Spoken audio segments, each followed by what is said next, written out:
Domnul Goe, de Ion Luca Caragiale.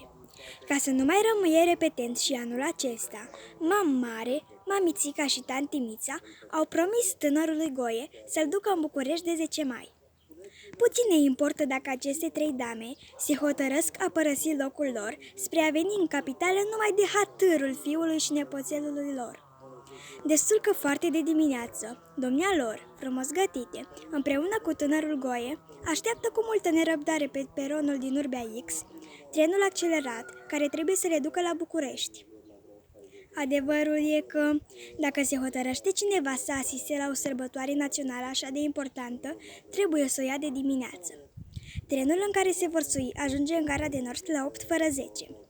Domnul Goe este foarte impacient și cu un ton de comandă zice încruntat: Mare, de ce nu mai vine? Eu vreau să vie!" Vine acum, puișorul, mami!" răspunde Cucoana și sărută pe nepoțel, apoi îi potrivește pălăria. Tânărul Goe poartă un frumos costum de marinar, pălărie de paie cu inscripția pe pamblică, le formidable, și sub pamblică biletul de călătorie înfipte tanti Mița, că așa țin bărbații biletul. Vezi ce bine-i șadelui, zice mare, cu costumul de mariner? Mamițo, nu ți-am spus că nu se zice mariner? Dar cum? Marinal. Ei, ziceți voi cum știți, eu zic cum am apucat. Așa se zicea pe vremea mea, când a ieșit întâi moda asta la copii, mariner. Vezi că sunteți proaste amândouă, întrerupe tânărul Goe. Nu se zice nici marinal, nici mariner. Dar cum, procopsitule? Întreabă tanti Mița cu un zâmbet simpatic. Mariner. Apoi n-a învățat toată lumea carte ca dumneata, zice mare și apoi iar sărută pe nepoțel și iar îi potrivește pălăria de mariner. Dar nu e vreme de discuții filologice. Sosește trenul și nu stă mult. Trenul este plin, dar cu multă bunăvoință din partea unor tineri politicoși care merg până la o stație apropiată, se fac locuri pentru dame. Trenul a plecat. Mare își face cruce, apoi aprinde o țigară. Goe nu vrea să intre în cupeu, vrea să șadă pe coridorul vagonului cu bărbații. Nu e voie să scoți capul pe fereastră, mititelule, zice unul dintre tineri lui domnul Goe și îl trage puțin înapoi. Ce treabă ai tu, urâtule? Zice mititelul smucindu-se. Și după ce se strâmbăla urâtul, se spânzură iar cu amândouă mâinile pe vergeaua de alamă și scoate iar capul.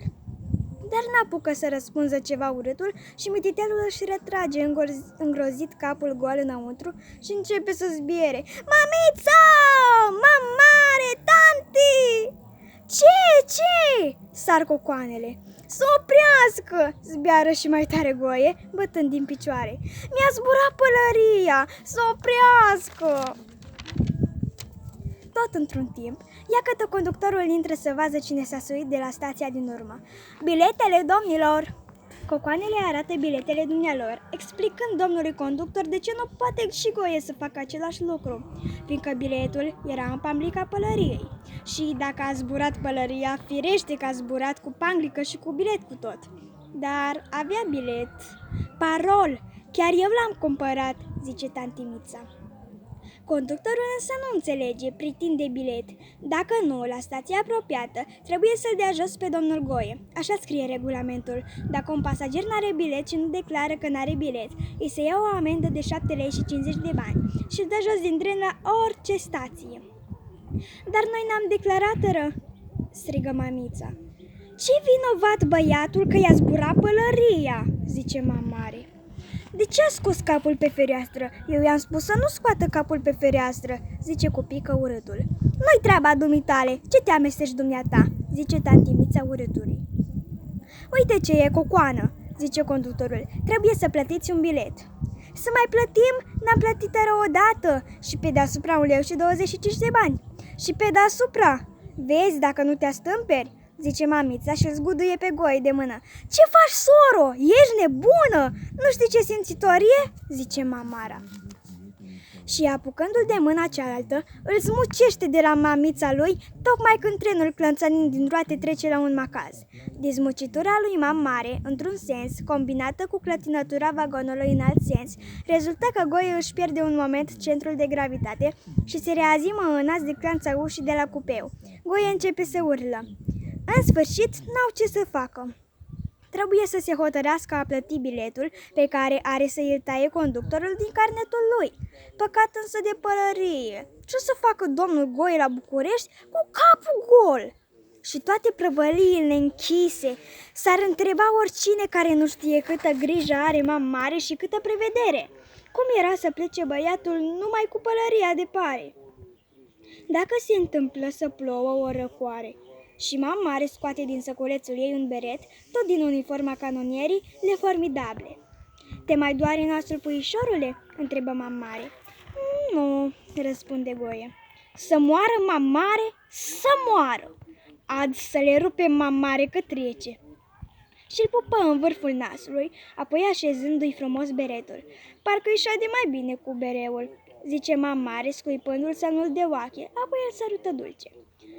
Cu ce nu-i șade lui bine? Adăugă tanti Mița și scuipă și dumneaei și-l sărută.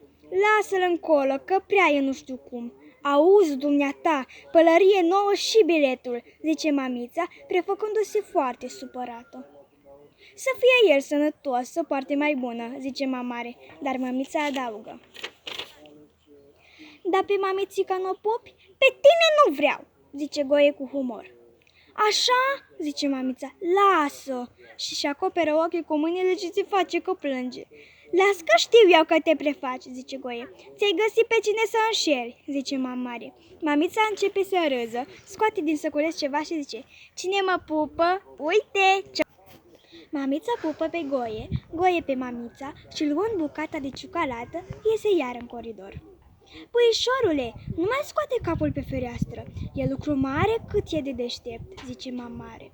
E ceva de speriat, parol, adăugă tantimița. Pe când Goie își mănâncă afară ciocolata, cocoanele se dau în vorbă de una de altă. Trenul aleargă acum spre Crivina către Periș. Ia mai vezi ce face băiatul afară, mamițo, zice mamița către Mare. Mare se ridică bătrânește și se duce în coridor. Goie, puișorule, Goie, nicăieri. Vai de mine, țipă cucoana, nu-i băiatul. Unde-i băiatul? S-o prăpădi băiatul. Și cucoanele sar. A căzut din tren băiatul, țață, mor! Dar deodată, cu tot zgomotul trenului, se aud bubuituri în ușa compartimentului unde nu intră decât o persoană. Goie, maică, acolo ești? Da! Haide, zice Mare, ieși odată, ne-ai speriat. Nu pot, zbeară Goie dinăuntru. De ce? Te doare la inimă? Nu pot. E încuiat, zice Mare, vrând să deschidă pe din afară. Nu pot deschide, zbiară Goie disperat. Vai de mine, îi vine rău băiatului înăuntru. În sfârșit iacătă conductorul cu biletul, primește paralele și liberează pe captiv, pe care toate trei cucoanele îl sărută dulce, ca și cum l-ar revedea după o îndelungă absență. Și Mare se hotărăște să stea în coridor, pe un geamantan străin, să păzească pe Goie să nu se mai întâmple ceva puișorului. Puișorul vede o linie de metal în colțul coridorului, care are la capătul de sus o mașină cu mâner.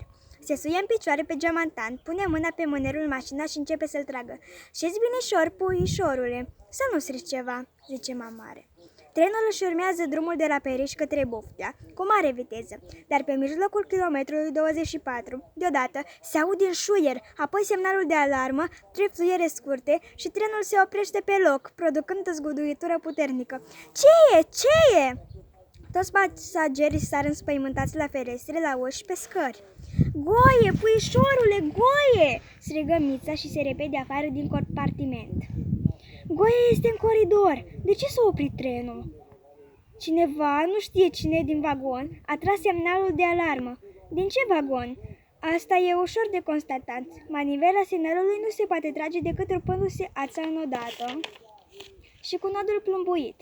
Personalul trenului umblă forfota, examinând roatele tamponate cu toată presiunea, așa de tamponate că trebuie vreo 10 minte mecanicului să-și încarce iar pompa de aer comprimat și să poată urni trenul din loc. În toată vremea asta, conductorii și șeful trenului aleargă din vagon în vagon și cercetează aparatele semnalelor de alarmă. Cine poate ghici în ce vagon era ruptă ața plumbuită și răsturnată manivela? Ciudat! Tocmai în vagonul de unde zburase mai adineauri pălăria marinerului. Cine? Cine a tras manivela? Mama mare doarme în fundul cupeului cu puișorul în brațe. Nu se poate ști cine a tras manivela. Trenul se pornește în sfârșit și ajunge în București cu o întârziere de câteva minute. Toată lumea coboară. Mama mare așează frumușel beretul lui Goie, îl scuipă pe puișor să-nu-l deoache, îl întrebă dacă mai doare nasul și îl sărută dulce. Apoi cu coadele se suie cu puișorul în trăsură și pornesc în oraș. La bulivar, Birjar! La bulivar!